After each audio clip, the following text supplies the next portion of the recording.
నువ్వు వెళ్తున్న విషయం అర్జున్కి తెలుసా? తెలీదు సార్. ఎట్టి పరిస్థితుల్లోనూ తెలియకూడదు. రిసెప్షన్లో అడిగి లోపలికి వెళ్ళి. సార్, కెమెరా ఎందుకు? నేను మీకు విషయం చెప్తాను కదా. నా మీద మీకు నమ్మకం లేదా సార్?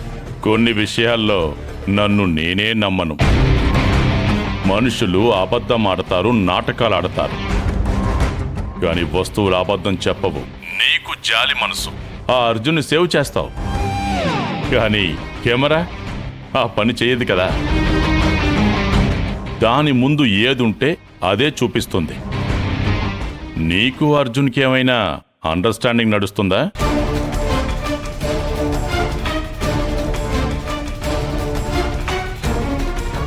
ఏంటి సార్ ఇలా మాట్లాడుతున్నారు? అలాంటి పని చేసేదాన్ని అయితే ఈ పని ఎప్పుడో చేసేదాన్ని కదా. మీకోసం ఇంత రిస్క్ తీసుకుంటే నన్నే అనుమానిస్తున్నారు. మిమ్మల్ని మాయ చేయాలంటే నాకిన్ని రోజులు అవసరమా సార్? ఒక్కటి విను, నన్ను మాయ చేయడానికి నీకు ఈ జన్మ సరిపోదు. ఆ ప్రయత్నం కూడా చేయకు. నా సేఫ్టీలో నేనుంటాను. నేను చెప్పేది ఎప్పుడు, ఎందుకని ప్రశ్నించు. డైరెక్ట్గా అర్జున్ ఎక్కడున్నాడో కనుక్కుని అక్కడికి వెళ్ళు. అడ్మిట్ అయింది ఎవరా అని కళ్ళారా చూడాలి. అర్థమైందా? అలాగే సార్, అర్థమైంది.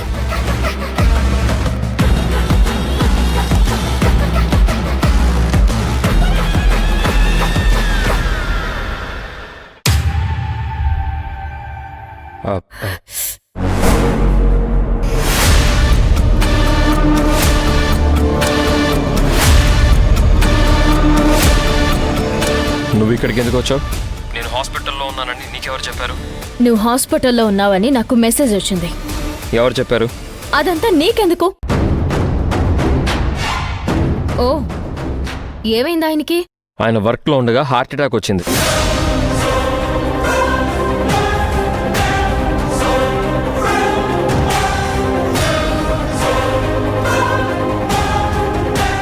అక్కడున్న వాళ్ళు హాస్పిటల్కి తీసుకొస్తే నేను వచ్చి చూసుకుంటున్నాను.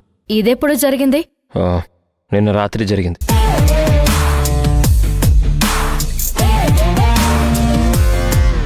ఏమైనా ఎమర్జెన్సీ అవసరం ఉంటుందేమోనని నిన్న నైట్ నుంచి నేను ఇక్కడే ఉన్నాను.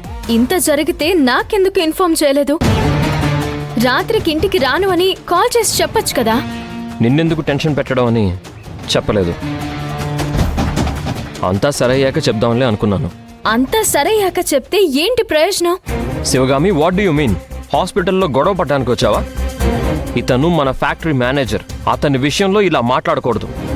ఫ్యాక్టరీ ఎంప్లాయీ కాబట్టి నేను మాట్లాడుతున్నాను. ఆయనకేమైనా అయినా ముందు నాకు ఇన్ఫార్మ్ చేయాలి. ఏం చేయాలో నేను నిర్ణయం తీసుకుంటాను.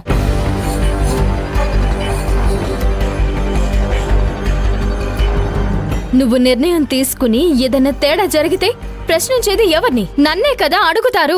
భైరవి గ్రూప్ ఆఫ్ కంపెనీస్ లో ఇలా జరిగిందంట, శివగామికి ప్రాణం విలువ తెలీదు అని ప్రాపగాండా చేసి నేనెక్కడికి వెళ్ళినా మైక్ తీసుకుని వస్తారు. నిన్నెవరూ అడగరు కదా. అంటే దీని అర్థం ఏంటి? నేను సరైన డెసిషన్స్ తీసుకోలేననే? నీకు నిర్ణయాలు తీసుకోవడం వచ్చా లేదా అనేది కాదు నా ప్రశ్న. కంపెనీ ఓనర్ నైన నాకు ఇన్ఫర్మేషన్ ఇవ్వాలి కదా. చూడు, నువ్వు నా భర్తవైనంత మాత్రాన సొంత నిర్ణయాలు తీసుకునే అధికారం నీకు ఎవ్వరూ ఇవ్వలేదు. I'm so sorry. నిన్ను ఇబ్బంది పెట్టకుండా హ్యాండిల్ చేయాలని నేను అనుకున్నాను. ఇది మన కంపెనీ అనుకున్నాను, కానీ నీ కంపెనీ అని చెప్తున్నా. నాకు నా స్థానం ఏంటో అర్థమైంది. ఇప్పుడేంటి? నేను ఇక్కడే ఉండాలా, వెళ్ళాలా? నువ్వెందుకు వెళ్ళడం? నేనే వెళ్తానులే.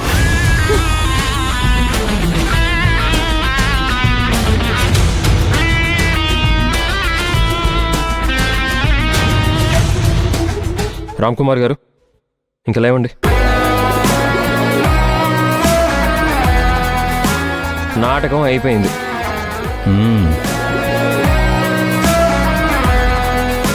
థ్యాంక్ యూ రామ్ కుమార్ గారు. ఇది నా బాధ్యత. సరే, నేను డాక్టర్ని కలిసి వస్తాను. Okay sir.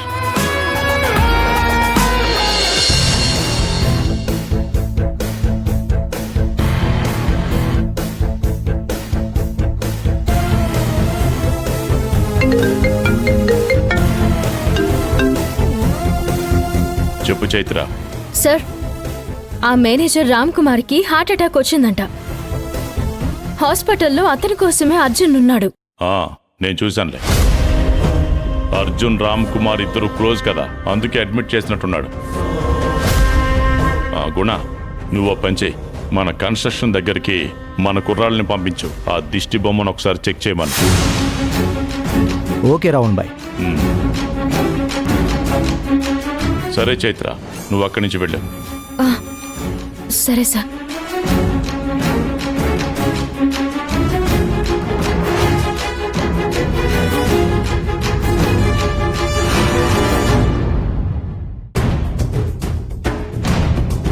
దిష్టి బొమ్మని ఓపెన్ చేసి చూడమని రావణ్ ఎందుకు చెప్తున్నాడు? ఇందులో ఏదో రహస్యం ఉంది. హాస్పిటల్కి అతనే వచ్చి చూసుకోవచ్చు కదా, నన్నెందుకు వచ్చి చూడమన్నాడు? Something is fishing.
రేయ్, ఊపిరి ఆడడం లేదు కదరా.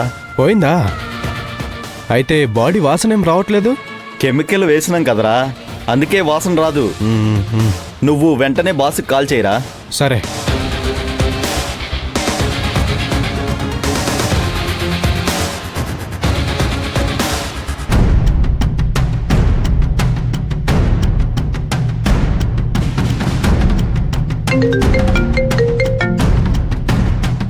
బిల్డింగ్ దగ్గరకు వచ్చాం. దిష్టి బొమ్మని ఓపెన్ చేసి చూసాం. శివగామి అందులోనే ఉంది. ఉండడం అంటే ఎలా ఉంది? నిజానికి లేదు బాస్. అంటే ప్రాణాలతో లేదు బాస్. సరిగ్గా మాట్లాడు, అసలే టెన్షన్లో ఉన్నాను. నువ్వు బిల్డింగ్ దగ్గరికి వెళ్ళినప్పుడు ఎవరైనా తిరుగుతున్నారా అక్కడ? ఎవరైనా వచ్చి వెళ్ళినట్టు ఆనవాళ్ళున్నాయా? ఎవరూ వచ్చినట్టు లేరు బాస్. సరే, చుట్టూ ఒక రౌండ్ వేసి చూడు. బాస్, మేము ఇక్కడే ఉండాలా? వద్దు, చెక్ చేసి వెళ్ళిపోండి. సరే బాస్. రారా వెళ్దాం.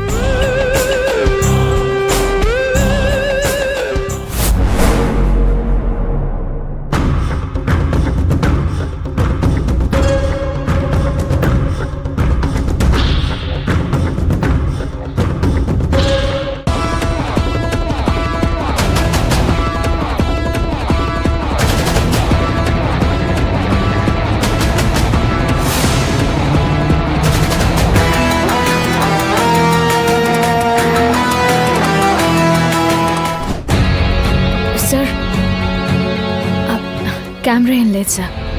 ఒక నిమిషం.